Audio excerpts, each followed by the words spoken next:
Welcome to Stuff You Missed in History Class, a production of iHeartRadio.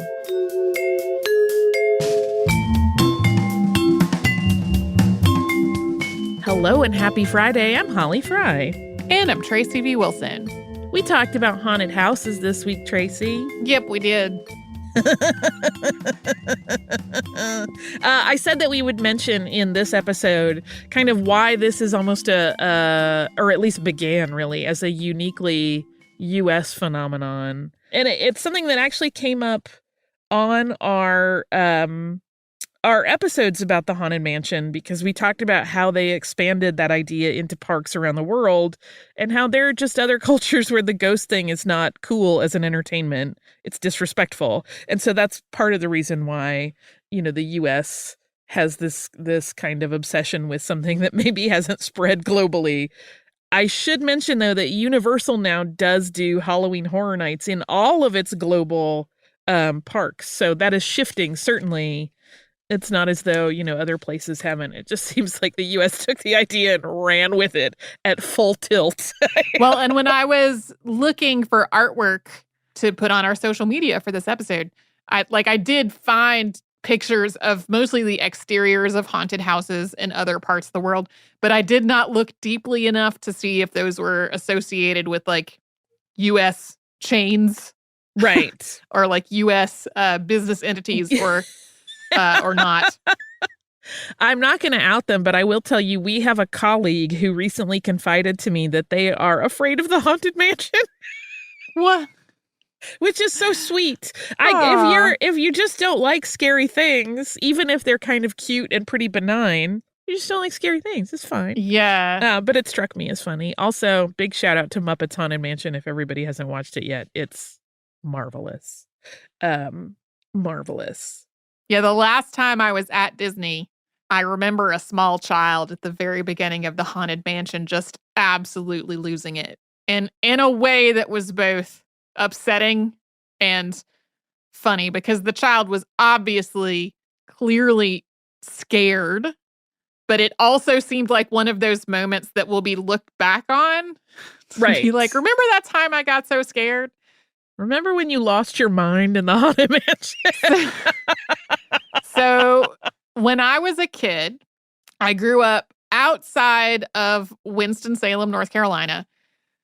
And there was this place that was called the Nature Science Center that has been through a whole ton of changes since, name changes and business changes and stuff since then. And it was built on the grounds of an old hospital. And they had a haunted house that I remember being a fundraiser for the Science Museum. I could be wrong about that, though. And I feel like what they told us was that the haunted house was in what had been the psychiatric ward of Well, of course they told you that. Which, that's got very problematic and offensive connotations, right? Yeah.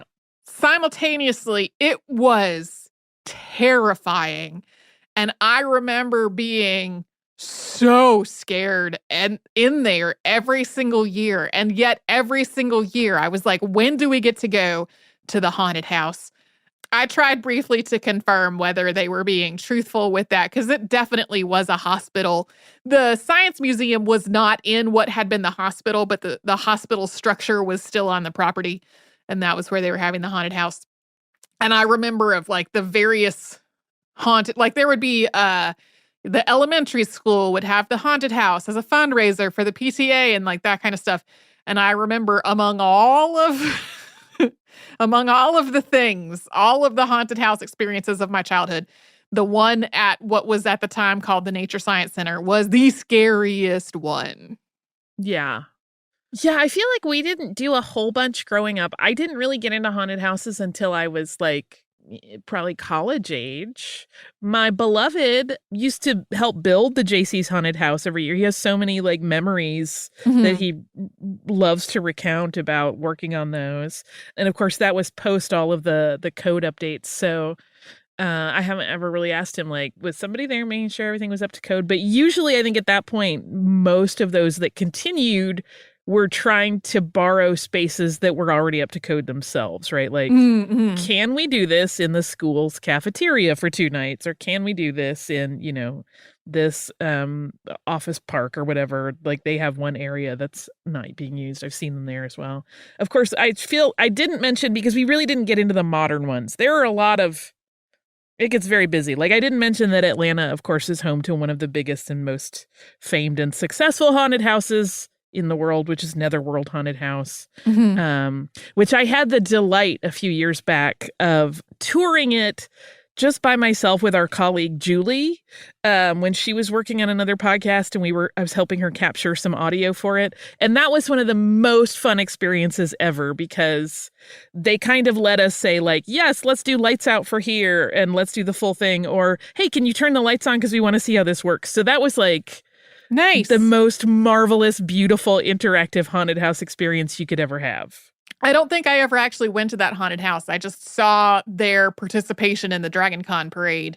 It's so good. And I mean, the people there, and that's the thing, most of the haunt community, like, I have friends that love it. I have friends that got engaged at like a Universal Horror Nights haunted attraction.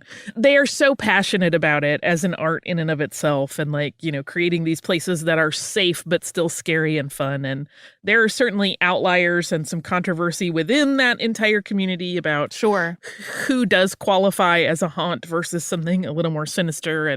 But ones like Netherworld, I'm blown away by the level and degree of just work that goes into it. Yeah. 'Cause it's beautiful and fun. I love it. Yeah. Halloween everything all the time. One thing I did want to note is whenever we talk about a fire, it seems like we get lots of listener requests for other fires.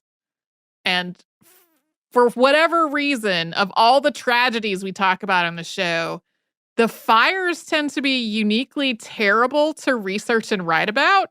So we don't do many of them because there are a lot. They are particularly a lot in a way that I don't know I can quite explain why. Yeah, I mean, it is. It's hard. There are lots of details about that haunted castle fire that I did not feel needed to be in this, that are very upsetting. And the other thing is that is recent enough that those families, are still around, and that people that grew up in that area still talk about how harrowing it was and the impact it had. So I did not want to focus on any of the grislier aspects of it, because that's just not important to the story. But yes, I hope that everybody that goes out and enjoys a haunted house this year has a fun and safe time, and that you walk out more giddy and giggly than you do troubled from the whole thing.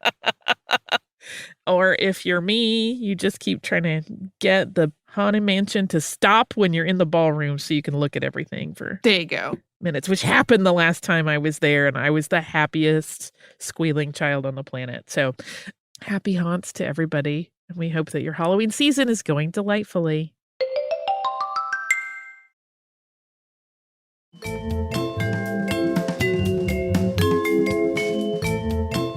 Tracy, we talked about Roland Doe and possession and exorcism this week. Yes.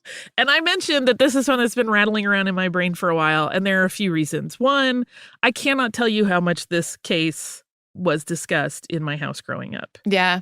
And part of it is that there's an interesting thing that happens here in reading about his case more in depth, and in some people's speculations, because there's a lot of speculation about it, is that his mother very much believed what was going on was some sort of possession, and that his father was kind of like, I don't know, I just want to help my kid.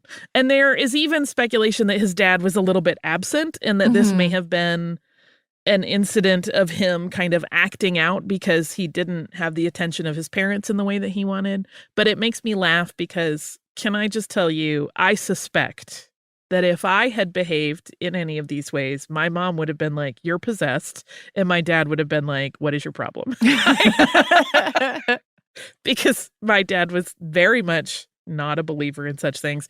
And my mom loved it all. Yeah. And was really into all of that kind of lore and paranormal stuff. So it made me laugh so hard as I went. And anytime the parents were brought up, I was like, yeah, I know this dynamic. Yeah. So I've never read the book, The Exorcist, and I did not see the film until I was solidly into adulthood because I was raised in a household that was strict about what we were allowed to watch on TV and movies. Mm-hmm. And like, I didn't even have a friend that sneaked it into the slumber party or anything like that. Like, there were a couple times where we did have slumber parties and we watched something scary, but like never The Exorcist. So I was probably close to 30 by the time I saw it for the first time. And even then, there were elements of it that were like firmly in my psyche just because of how present they were in discussion. Like the whole idea of the projectile pea soup, I already knew a lot about that from many years of having heard about it before I ever saw that on the screen of the television. Yeah, it became a punchline in a lot of ways, right? Yeah. If someone was really angry, people would go, "What, are you going to start throwing up pea soup on me?" Like, I rewatched it again a couple times while I was working on this, kind of to really note the differences between it and the story as is recorded. It was more sexual than I remembered. It hasn't been that long since I watched it. It's probably only been like 4 years, but my brain wiped some of that. And I was like, whoa, I don't remember it being this much. And that is how I found out in mentioning that to my husband that he's never seen it.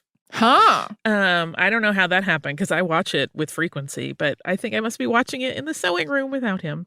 I will say again, and I tweeted about it, the sound design on that movie is spectacular. Mm-hmm. It's spectacular.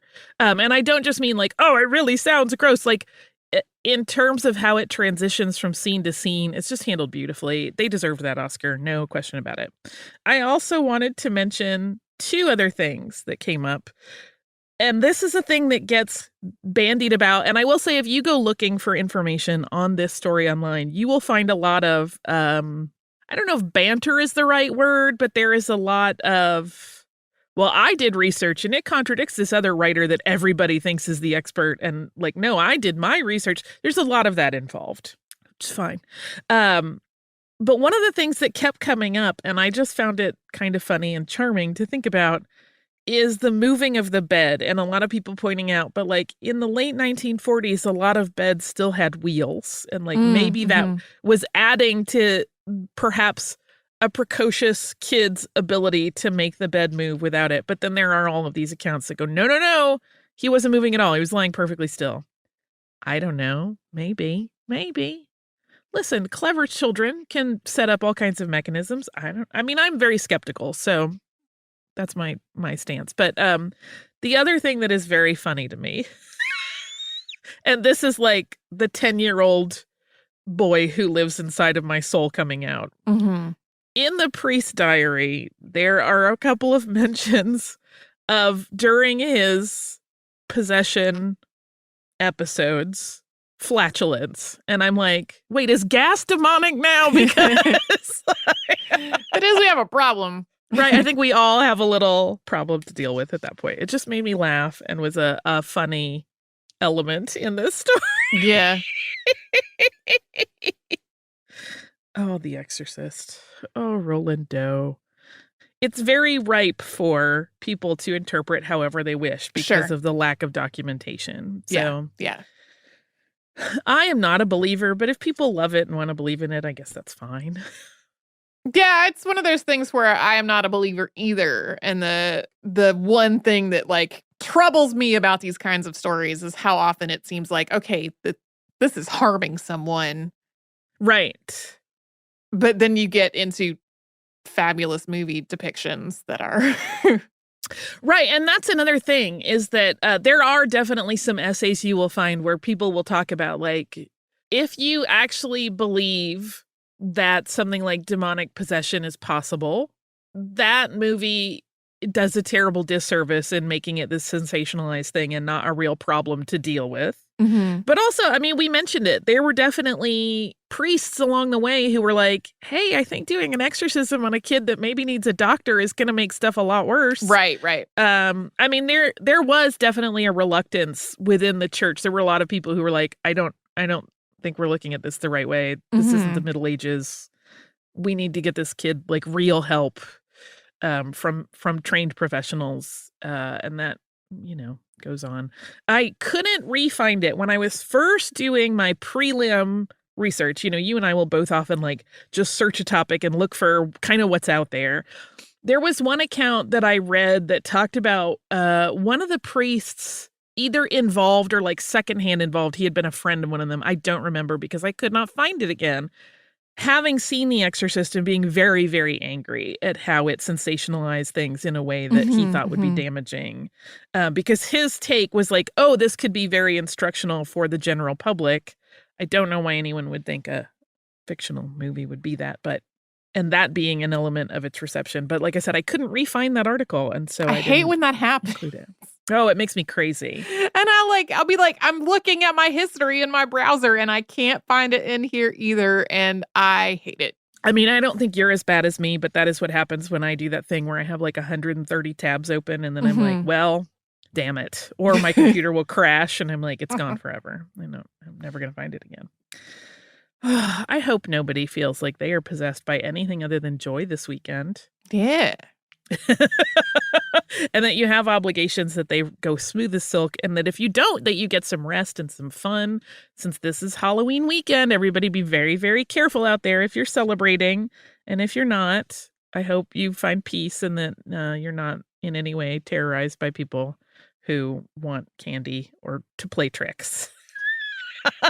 I am going to have pumpkin waffles because that's what the Muppets planted the idea of a Halloween brunch where everybody has pancakes together, and I'm going to have waffles and have a couple friends over. That's I think we're planning to hand out candy to trick-or-treaters. If all goes well, I might just be hanging out on the couch from getting a booster shot. So we'll see. Woo! Fingers crossed. So happy Halloween, everybody. We hope you have a great time if you're celebrating. And we will see you right back here tomorrow with a classic. And then next week on Monday, there will be new shows.